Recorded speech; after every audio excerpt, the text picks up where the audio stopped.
All right. Welcome, everyone, and thank you for joining us today. I'd like to begin by acknowledging the Bidjigal people as the traditional custodians of the land that I'm joining from today and pay my deep respects to elders past and present. This country that I'm on has always been a place of teaching, of learning, of knowledge sharing, and that continues today. I honor the enduring physical and spiritual connection of Aboriginal and Torres Strait Islander people to this land, this water, sky, and community. And I also extend that respect to all Aboriginal and Torres Strait Islander people who are with us today on Zoom. Now, my name is Armine Nalbandian, for those of you who don't know me, and I'm the CEO of the Center for Social Impact. For almost 2 decades, the Center for Social Impact has worked alongside charities, social enterprises, government, business, and philanthropy to strengthen the foundations of social change in Australia through research, education, and engagement. Thank you so much to every one of you who've showed up today for the webinar. It's called Riding the Tech Wave, How Charities Can Positively Engage with the Innovation Generation. And in this session, we're going to explore what motivates tech givers, how their approach to giving differs from traditional philanthropy, and what this shift means for not-for-profits looking to engage with the next generation of major donors. Many of these insights are drawn from the recently released Australian Tech Giving Report. This was developed in partnership with StartGiving and the Center for Social Impact at UWA and highlights the philanthropic potential behind Australia's soon-to-be $250 billion tech economy. Now, to help us navigate this conversation, I'm absolutely delighted to be joined by 3 brilliant guest speakers who will provide evidence-based insights, valuable perspectives, and firsthand experience to guide us through this discussion. It's my pleasure to introduce our panel, including Antonia Ruffle, CEO of StartGiving, Associate Professor Leanne Lester, Research Manager for Center for Social Impact UWA, and Anthony Woods, tech giver and co-founder Grafana Labs. Now, we'd absolutely love to hear from you as well. So please share your thoughts and your questions in the chat as we go. And we'll have time at the end to hear from the audience with audience questions. Now, if we don't get to all the questions, we'll also be sending up some follow-up resources after the webinar, and we'll do our absolute best to provide answers to everything that was asked. Now, let's get started. First, we'll hear from Antonia Ruffle, CEO, StartGiving. With over 2 decades of experience, Antonia is one of Australia's leading voices on philanthropy and social impact. At StartGiving, Antonia helps successful tech founders and execs to start and scale their giving. Antonia, could you start by just sharing how StartGiving was established and what the vision behind it is?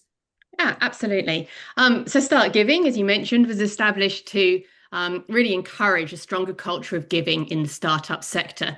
So we help successful tech founders and executives to both start and navigate their personal philanthropy. StartGiving was founded and is fully funded by a guy called Daniel Petrie. And for those of you who don't know Daniel, he's very much sort of seen probably as the godfather or one of the godfathers of venture capital in Australia, including having co-founded Airtree Ventures, which is one of the biggest VCs in Australia, and as such has invested in many of the well-known and biggest startups that we have here. But before that, what a lot of people don't know is that Daniel was a executive in the early days of Microsoft, where he worked directly with Bill Gates.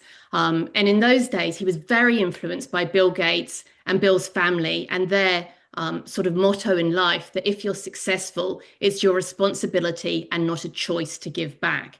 At the same time, Daniel, early in his career, was living in America. And as many of you will know, there's a very vibrant and thriving culture of philanthropy in in America. And it's very much the case there that if you're successful and you can't talk authentically about your philanthropy, you're a bit of a social pariah. So Daniel was very enthused and inspired by all of that. And when he and his family moved back to Australia in the 1990s, he really came back with this fervor around philanthropy. And Daniel and his wife at that stage decided to move over 30% of their wealth into a foundation. And I mean, that's still unusual to some extent now, but it was really unusual in the 1990s. That was before private ancillary funds had been introduced in Australia. And most people tended to set up charitable trusts through their will. It wasn't something they did early in their career. And since then, the Petrie Foundation's gone on to give millions of dollars away to different charitable causes. And Daniel's passion for philanthropy continued and continues today. But he was also quite frustrated that philanthropic culture here really lags the rest of the world. And he'd done various things to try and encourage that over the years. But then at the point that Daniel was retiring and stepping down from Airtree, he really acknowledged that there was an opportunity in this emerging generation of tech entrepreneurs and wealthy young tech founders to really try and shift the culture where giving when you're successful is the norm and not the exception. And we hope at StartGiving by doing that, we can ultimately unlock millions and hopefully actually billions of new funding for charities. Brilliant. Thank you so much, Antonia, and a fantastic and very inspiring origin story. I've heard it a number of times, but I'm always pleased to hear it. Look, through your work at StartGiving, you've obviously spent a lot of time with tech founders over the years. Can you help us understand who tech founders are today and what drives their giving? Yeah, absolutely. I'd love to. And I love my job because it's a great sector to work in, working with sort of young entrepreneurs. And what I've found through my many meetings that I've had with tech founders, but has also been borne out by the research that we're talking about today with the Centre for Social Impact, is there do appear to be some sort of unique characteristics that define probably the majority of founders that I've spoken to in this sector. The first of those is that they're a pretty socially conscious group. You know, they want to do something meaningful. So you don't tend to set up a tech startup because it is the most guaranteed way that you're going to make lots of money. People generally set up their companies because they've seen something that needs fixing, something that they can build, a solution that they can find. They're not doing it because they're purely in it to make money. And that's an important differentiation. That means a lot of people in this group have a slightly different relationship to their wealth. So by and large, many of the founders that I've met with certainly come from pretty humble beginnings. They've certainly all worked incredibly hard to build their company. They've put everything they've got into it, but they also acknowledge the role of luck in that journey and in their success. So for example, their friends and family, all from modest backgrounds, have also worked really hard doing, normal kind of jobs, but haven't necessarily had the same level of financial reward. And so that sense of luck and privilege and that they've done really well really drives this sense that they want to do something meaningful with their money and sort of give back in some way. And the other thing that I just acknowledge is that the tech sector is unique in that companies are often built and sold pretty quickly. So that's a unique kind of aspect of the startup sector. So that means that companies grow and founders and early executives come into money often much earlier in life than people who've made money in the traditional economy. And that means that they've both got the time and the resources to make a real difference right now, much earlier in life, not at the point that sort of they retire when they're much older. And those characteristics, I think, play out in how they choose to give their money away. And we'll draw on that as we go through the webinar a bit. But some of the things I just sort of draw out up front with that is that they're a pretty optimistic and action-oriented group of people. That's why founders have set up their startups in the first place. And that means that they believe change can happen. And that optimistic view that change is possible and challenges can be fixed is a really great frame that they bring to their philanthropy. It's all about impact for them. They're much less worried about, say, having a name on a building or recognition. It's all about the impact that they can drive through their giving.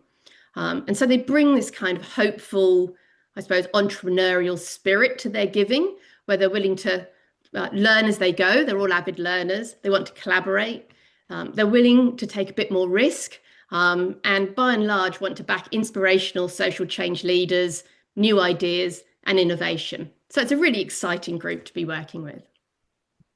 Yeah, it's absolutely fabulous. And obviously, we'll have the opportunity to hear directly from a tech founder who's on that journey himself. But before we get to Anthony, next we'll hear from Associate Professor Leanne Lester, who's the Research Manager at Centre for Social Impact UWA. Leanne is one of the lead authors on the Australian Tech Giving Report and is an epidemiologist and biostatistician by training with over 25 years of experience. Leanne, what does the data tell us about how tech founders are engaging in philanthropy compared with the wider population? Thanks, Amine. That's a really good question. So to explore the state, significance and potential of tech giving in Australia, CSR UWA, in collaboration with StartGiving, undertook some primary research using 19 interviews of tech founders and execs and surveyed the broader tech community and complemented this with desktop research and analysis. We use these data sources to answer the questions of who is giving, why they're giving, whom they're giving to, and how the giving may differ from others.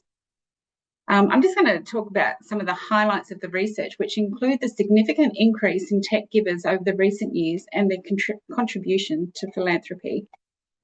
Net wealth of the tech rich listers has grown in the last 6 years from $34 billion to $117 billion, or an increase from 10% to 19% of total rich list net wealth. There has also been a corresponding significant increase in tech founders' contribution to major philanthropy.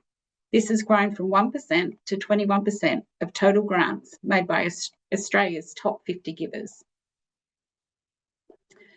We found Australia's tech community is twice as likely to give as the average taxpayer.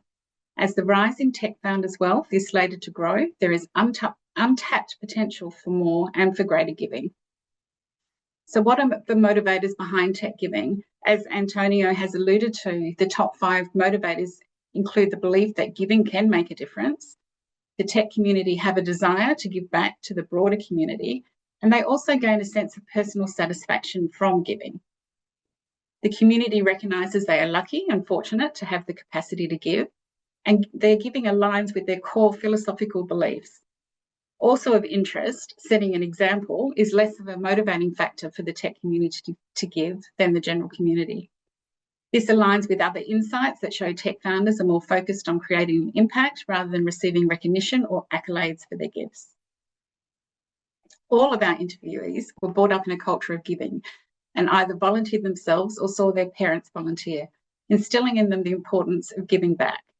Many also volunteered their time as they were building their businesses as a way to give back before they could afford to. So what are the main causes that inspire the tech community to give? Compared to the general population, greater proportions of tech givers supported education and human rights. Causes which focus on issues of inequity and inequality inspire tech givers. They are keen to tackle the world's most pressing problems, with their focus extending to solving systemic issues, including climate change and human rights. Many with the tech community report favouring data and evidence to inform impact-driven giving. They back people over projects, favouring strong leadership, well-run organisations, talented teams, and good governance. Lastly, in terms of barriers to giving, the data shows that the tech community are less concerned about how a charity would use the money or that the money wouldn't reach those who needed it. We think that this suggests that the tech community has trust in not-for-profits and their use of donations. Tech founders are more comfortable with risk and are not afraid of things not working out. They know from their startup life that you need to try and fail at things to find success. Tech founders also know that successful businesses need systems to be efficient. Therefore, an administration cost is a good thing. The big takeaway is the significant untapped potential. The 30th wealthiest people in Australia tech could easily contribute well over $25 billion to philanthropy. But there is a movement across all wealth levels in the tech sector, not just the billionaires, to be generous. Thanks, Amine. Thanks so much, Leanne. And I think those differentiating factors are really important to understand for those of us on the grant-seeking side that are thinking about how best to engage with this new generation of philanthropists. Now, I'd like to introduce you to Anthony Woods, tech giver and co-founder Grafana Labs, who might give us some more color and movement to that research that Leanne just highlighted. Grafana Labs is a global tech company valued at over US $6 billion. Anthony and his wife, Joanne, are committed to supporting neurodiverse and disadvantaged youth through their family foundation, the AOJ Woods Foundation. Now, Anthony, in the report, you talked about the importance of luck in your success. That's something that really resonated with me. Can you tell us about how that feeling of a sense of luck combined with hard work plays out in your relationship to wealth and in your giving? Yeah, definitely. Thanks, Amanda. So it's actually interesting. I think Antonio really, covered this quite well, right? And it was actually reassuring when I, started on this journey, discovered start giving, just to realize that, I wasn't alone in my kind of perspective on these kind of things. It was actually really delightful to see. But yeah, I mean, I think, we've highlighted, right, going in and, taking on the challenge to be able to start up. It's a lot of hard work, a huge amount of effort. But when you set out, right, you're there trying to, build a great product, right, or solve specific problems. And you're not really optimizing for the financial success, right? To the point where I think you actually sometimes have to be deliberate and not think about that, because it kind of leads you down a path of being short-sighted and kind of making kind of wrong decisions early on. But with all the hard work, there is definitely this element of luck, right? It's got to be the kind of the right timing, the right place, for success. But luck doesn't just happen in a vacuum. You can't just sit down in front of your computer all day and just, cross your fingers and hope that you'll get lucky. It's really about going out there, looking for opportunities, and when you see them, right, to go and execute and go and, take those risks and take those opportunities to try and do something, in this world. And so that's kind of my perspective on luck. I think there's a huge element of luck that's there, but it's also something that you have to go and seek. You've got to create more opportunities within your life where you can be lucky. But as was mentioned, right, there's plenty of people in the world that are out there that work, just as hard, if not harder than I do, but they haven't had the same kind of financial success that I've got. And so, when I look at that, and I think about, what's happening in the world today, the world could definitely use with, do some luck. And I feel as though that I've got this luck, bestowed upon me. And so it's an opportunity for me to go and kind of share that and redistribute it, kind of across the rest of the community. Brilliant. Thank you so much. And I'm curious about why you and your partner Joanne decided to start giving now rather than wait until you're older, which is sort of, what we've seen more traditionally in philanthropy. And what have you chosen to focus on with the AOJ Foundation, and why? Yeah, I mean, I think the simple answer is, why not start now? I think this comes down to, similar to the luck, right? If you want to see change, right, you have to take action, right? You can't just wait. There's so many problems that are out in the world, and, just burying our head in the sands and ignoring them is not going to make them go away, right? The sooner we can take action, the sooner we can drive change, the better. Problems are much easier to fix the earlier you approach them. And so, I was in a position, where I had, the money, all of my needs are met, right? And so, we had additional money that we could go and do things with. And so, we wanted to kind of give back, to the community, make the world a better place. I mean, selfishly, I live in this world, right? I want it to be a better place than it was yesterday, and kind of continue moving it forward. And I care about what the future will look like for my son and my extended family as well. So, so I think it's important just to get started when you can, right? When you've got the opportunity to be able to go and do it. Why not?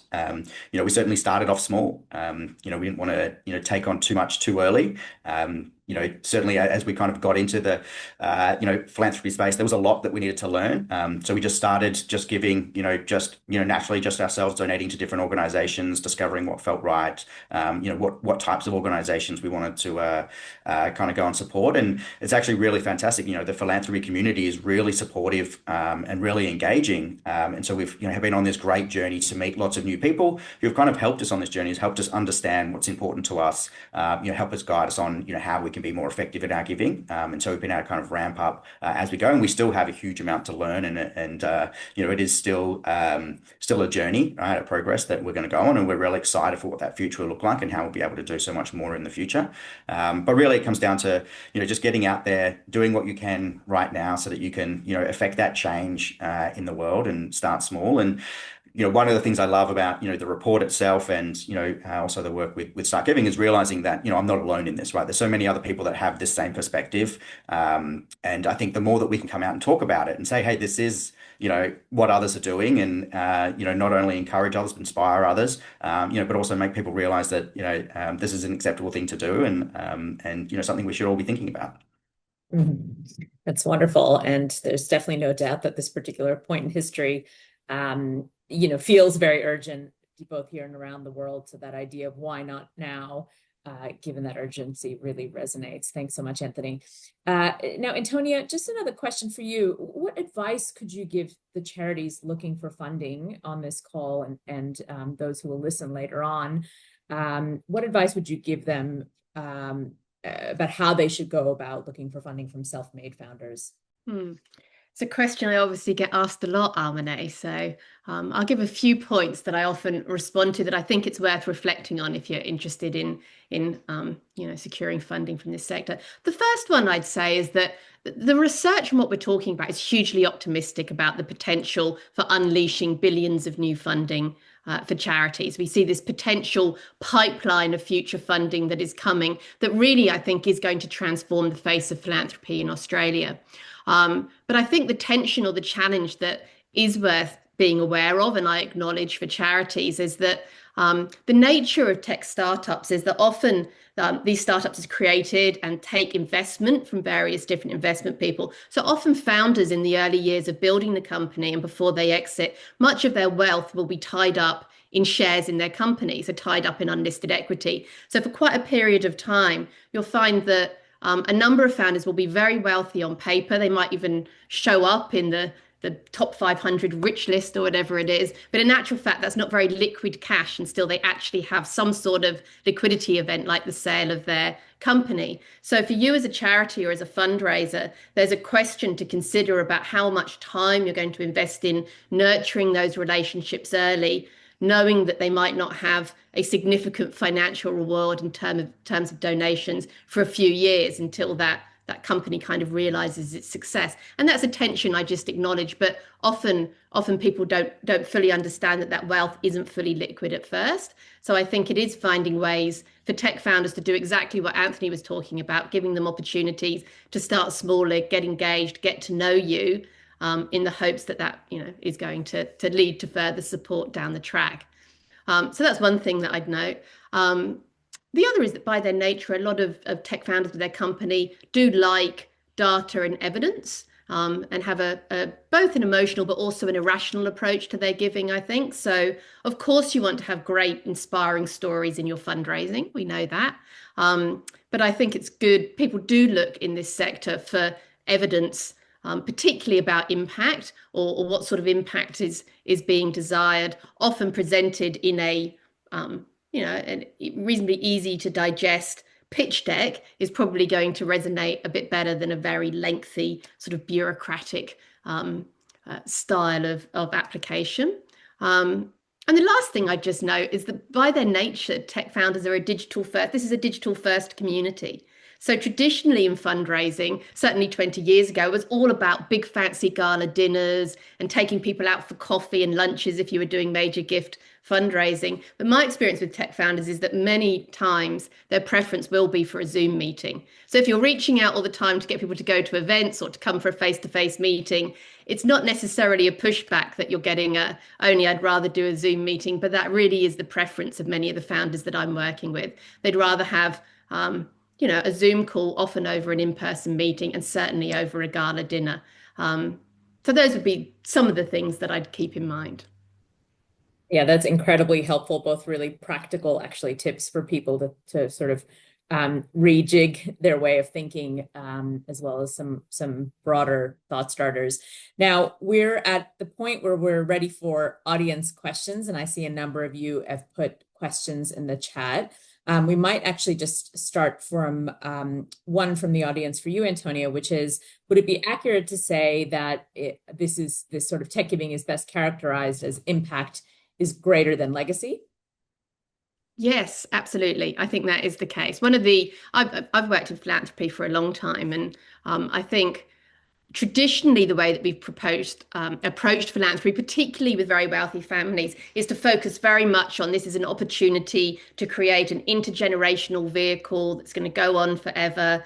But those ideas of creating some sort of dynastic intergenerational wealth vehicle resonate much less strongly with this community. It really is about having an impact in their lifetime. And I think because of the nature of tech entrepreneurs is they're often younger when they have an exit. So they'll build a company, exit the company, hopefully put a load of that money that they have at that point aside in a foundation. But then it's not about just keeping that in there as the one lump sum that's going to stay in the foundation forever. They'll often then just see that as a great holding pot or forcing mechanism for their philanthropy. They've set the money aside, but then they want to give it away much more quickly, not just say at 5% a year, but at higher levels so they can see the impact.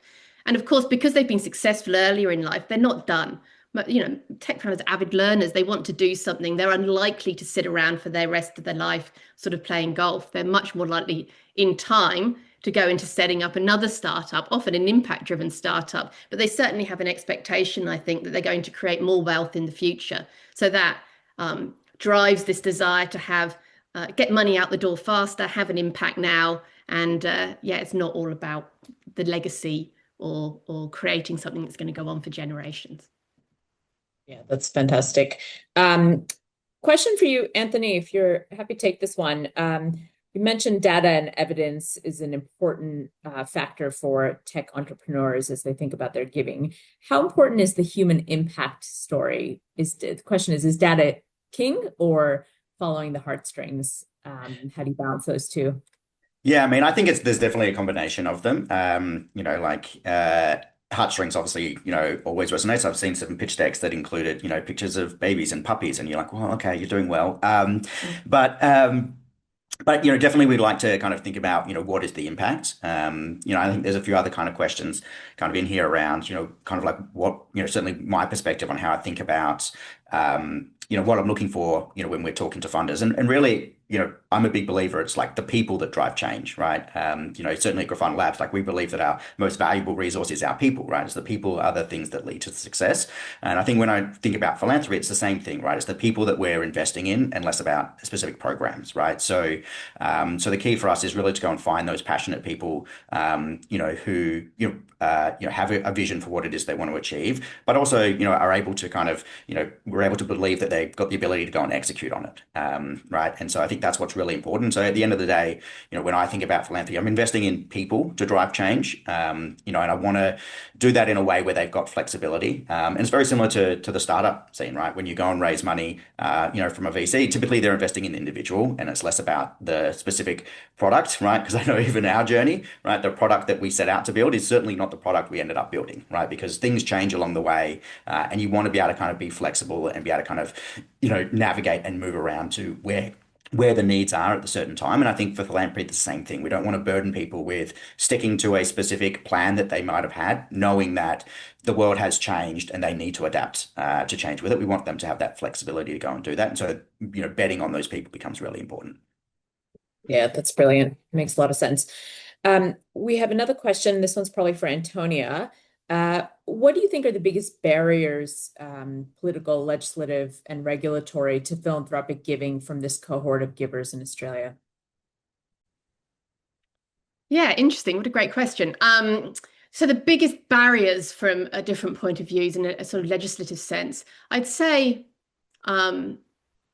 one of the things that we've done a lot of work around at StartGiving is to try and had very good support from the ATO around, is to make it easier for founders to be able to donate unlisted equity in their company into a foundation.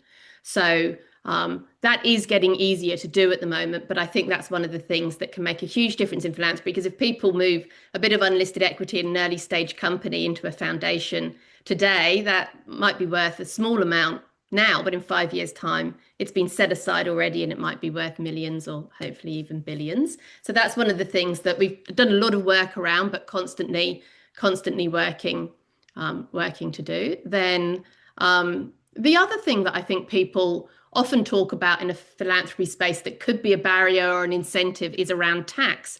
But interestingly, I found that tax is less of a driver, or tax minimization is less of a driver for this community, and we do have pretty good tax incentives around philanthropy, as people know.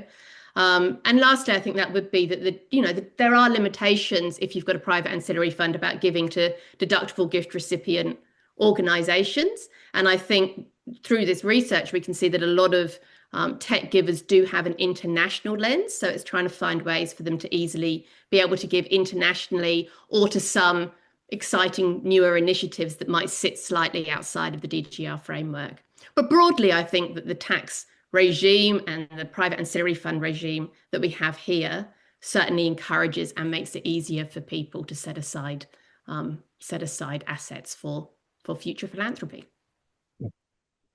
Excellent. Thanks, Antonia. Now, this question is for both you and for Anthony, and it's one that I think every fundraiser wants to know, which is how do you connect to tech founders? And how do people on this call have to think about how you go about doing that?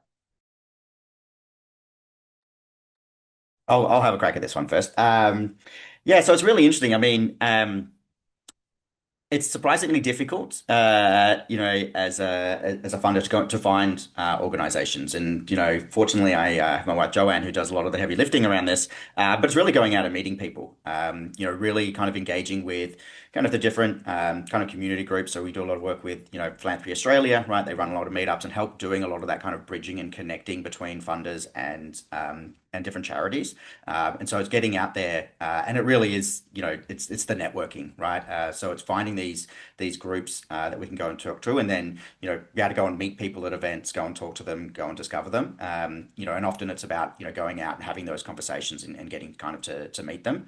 I think is really important. So that's one way. I'm certainly motivated, right, to find technology solutions for these kind of things, right? And I think there's a few different ones. I think that we've looked at kind of supporting around trying to improve that experience of kind of bringing together different both the funders versus the ones that are looking for the money. And so right now it's a bit challenging. I mean the website, the government website, the what is it, ACA website, they have some tools to be able to go and search through the data. It's not fantastic. I mean, I've in the past just dumped all their data and then just searched it manually myself.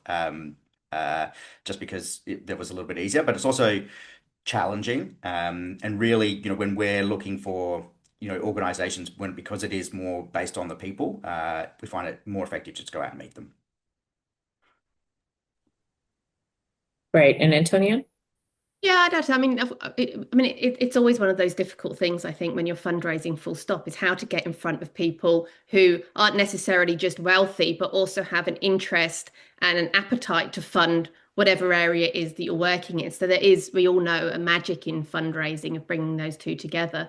And that can be challenging. How I go about it, I don't magically know every single tech founder in Australia. I'm lucky in that, particularly through Daniel Petrie's sort of background in venture capital, have good relationships with all the venture capital firms here. But beyond that, I spend a lot of time simply looking at the media, and you would be surprised how many tech founders are actually active on LinkedIn. So if you do find someone who you think has the capability and is likely to genuinely have the interest in funding what you're doing, there's no harm in trying to reach out through LinkedIn as well. Yeah, that's a great tip. Much more likely than perhaps the other generation of philanthropists. So that's fantastic. Another question for you, Antonia. Are founders more likely to support sort of projects and programs or systems change in your view? Very good question as well. I think that my sense is that this community are interested in what systemic change looks like. So broadly, they want to know how change happens. But the reality is that if you're just getting started and you have a much more modest amount generally when you're just getting started, it can be overwhelming to leap straight into trying to make great bold claims that you're going to change an entire system. So people will often start with very focused tactical interventions, backing organizations that play an important part in creating change without being overwhelmed by trying to fix an entire system by themselves. So there's a bit of both. We see an interest in the big bets and how you change issues, but very much when people get started, they're often backing those organizations with great leadership, great programs behind them, and supporting them. I'll also just add to this, that's certainly my perspective as well. I mean, like we see, a lot of the kind of space we're engaged in now is around kind of education, right? And so there's a lot of tactical things, that we're supporting, right? Because there is demand and there's need today, but also we see the need for systemic change, right? And so, our approach is, love sandwich. Let's just do both, right? We'll start with the bottoms up approach as we can, and we'll also try and do the tops down approach, and hopefully we'll get, the success in the future. But it is challenging, right? Especially for me, like tech moves very quickly, right? Like I want to see results quite quickly. Systemic change doesn't happen overnight, right? It takes, a long time. But also I'm a believer of, certainly for myself, if I don't, invest in systemic change, who will, right? It kind of feels like the government's not doing that anymore. And so, we want to kind of drive that change. I believe that, I've got money available to invest in that stuff, and I'm going to be able to do that for a long time, right? Like I'm going to be able to keep investing, and I'm going to be able to commit to these kind of long-term plans to drive the systemic change. So I'll do both. Yeah, good answer. I think it's not a binary, is it? There's another question here for you, Anthony. How open do you think tech givers are to risk, especially when backing innovative or new solutions? Yeah, I mean, certainly my perspective, yes. And I think you'll find most tech founders, obviously have to embrace risk, right? Otherwise you wouldn't start a company. But I think it's about that kind of measured risk, right? Trying to understand it, and the data helps with that, right? So, rather than, just blindly, trying to achieve something, actually having a, hypothesis or things that you're going to go and change. And again, I think the way you mitigate the risk is, by investing in great people, right? Because, plans change and that's okay. Things go wrong, that's okay, right? Failure is an okay thing, right? Like it's a great way to learn, what not to do. And, it's through those failures that you're able to kind of discover new things, either about yourself or about, what it is that you're trying to achieve, that help you be more effective over the future. So I think risk is, I definitely have a very good, risk appetite. I don't expect that all of the organizations that I go and support are going to be successful in their endeavors. And that's okay, right? Because whatever, reasons for, things not working this time will be a learning, and that will enable them to do better next time. Yeah, I mean, for a person who lives right on the threshold of risk all the time, I think, yeah, certainly have a greater appreciation for that. So that's great. Thank you. Antonia, a question about sort of the technical way in which tech givers largely are giving, and is it a question about whether it's mainly through a path, a private ancillary fund, or is it also through corporate giving? All of the above. I think it's certainly not only private ancillary funds. So I mean, the exciting statistics in this report are obviously around the billionaires and how they're giving, but we are seeing this trend right the way across people working in the tech sector of a desire to give. So often that's just straightforward cash donations as well. It might be setting up sub funds in a public ancillary fund. It might be a private ancillary fund. And then we also see with some of the larger foundations, it might be a structure that's not as traditional as a PAF, like might set up their own PBI or some other sort of charity that gives them a broader remit of charitable purposes that they can support. And then certainly also that's on the personal side of giving, but corporate philanthropy is also a very important part of the opportunity in the tech space. So StartGiving works alongside another organization called Pledge 1%, which many of you might be familiar with. And Pledge 1% encourages companies to bake sort of social impact into their DNA from the beginning. So encourages companies to give away 1% of profits, 1% of staff time, 1% of product, and ultimately 1% of equity to charitable purposes. And we see that as a very popular way for tech founders and tech companies to sort of dip their toe in the pie of giving from a very early stage before they've perhaps even realized any of their personal wealth. Yeah, makes sense. Thanks, Antonia.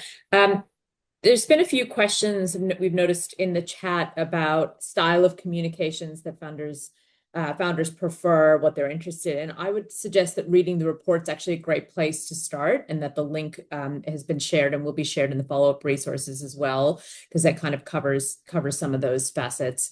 There's an additional question here, which would be probably to either or both of you, Anthony and Antonia. It's a question on intersectionality and perhaps not sort of unintentionally maintaining inequality, about kind of how do you go about being an informed giver. So the question is, less than 0.5% of Australian philanthropy reaches racially marginalized communities. How can tech givers practice intersectional giving so their philanthropy disrupts inequities instead of unintentionally reinforcing current systems? That's a big question. I think it comes down to what I guess individuals are passionate about, right? Certainly from our perspective, inequality is a big part of some of the challenges in the world that we want to go and tackle. So there's a lot of work that we do, that supports that kind of across the board in different organizations. So some of it's with on the education side, some of it is supporting organizations to help give access to resources, right, to kind of minorities, within Australia. And so I think it really comes down to kind of being informed and seeing where there's opportunities to go and drive these changes. But I think, similar to any other cause, it's really come down to a personal kind of matter, right? Like where people see that they can drive impact, and where it is that they have their passion. Thanks, Anthony. Anthony, anything to add to that? No, I mean, I think the question that I always try and get people to contemplate is not always what is it that they're passionate about and want to fund, but what is it that the world most needs from them? And I think that can change people's lens sometimes onto really thinking through those questions of inequity and inequality in underfunded areas.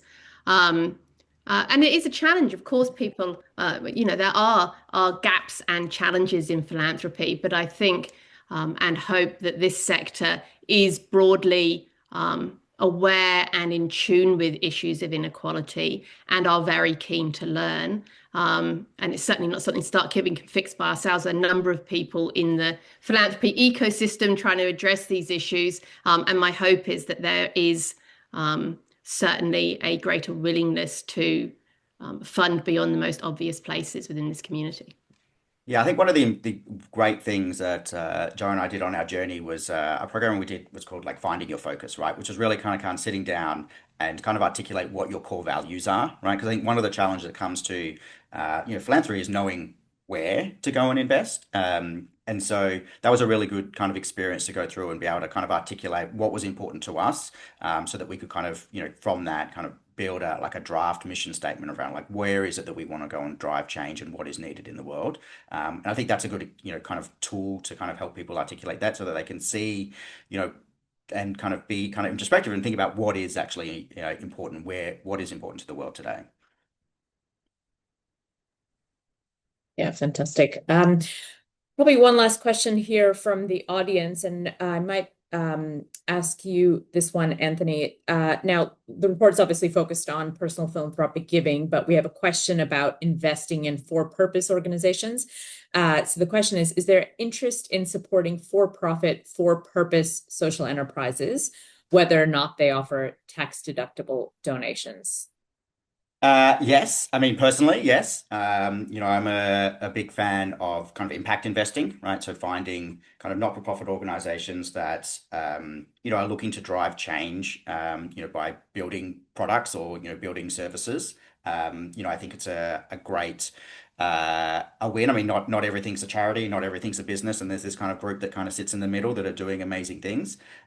So I do believe that. I mean, there's definitely some conversations that we have, as to where their money comes from, right? Because there's certainly some kind of financial obligations, with the charity where we can't just go and, riskily, give money away to, these not-for-profits in the hope that they'll make money, right? We kind of have to be, a little bit more kind of careful about what we're doing with the foundation's funds. But then on a personal side, that's where, we have that opportunity to go and work. And I think also certainly as a tech founder, one of the things I think that's opportunistic with these organizations, I can give a lot more than just money, right? So I can get involved, to be able to go and support them, and give them kind of more than just the money, right? So go give them, some of my time, my experience, to help them go and be successful as well. I mean, obviously we can do that with charities as well, but certainly when it's looking at someone who's trying to build a small kind of startup and a not-for-profit, there's certainly, skills that I have to deliver beyond just the money. Yeah, I'd just add to that, just sort of compliment with that, the idea that we often talk to founders about, which is it's not just about their philanthropy. That's not the only way that people are having a positive impact. It's often about this portfolio of good that they have. So they've they've got their philanthropy that they're doing, but they're also like to be having an impact through their company with corporate philanthropy. And certainly at the point that they're stepping out of their company and realizing their wealth, I would say that most founders are looking at different types of impact investing and angel investing and investing in other early stage startups, many of which will have an impact focus within them. So it's not purely limited to philanthropy. It's the whole spectrum of different ways that they can have a positive impact with their wealth. Brilliant, brilliant. All right, well, we've come to time. I want to thank our brilliant guest speakers for such an insightful discussion, and to all of you for joining us and contributing your questions and ideas in the chat. A recording of today's webinar will be sent to you shortly so you can revisit the conversation, and we really encourage you to share it with colleagues. As mentioned, if we didn't get to your questions, please keep an eye out for a follow-up email from the Center for Social Impact, in which we will endeavor to address any FAQs. I'm also pleased to remind you that our Australian Tech Giving report is available to download from both the StartGiving and the Center for Social Impact websites. It's packed with real-life insights from tech founders and major donors, and we hope it sparks both further conversation and action. And so on behalf of the Center for Social Impact, thank you so much for your time and your commitment to creating positive change. We look forward to connecting with you again very soon. Thanks all.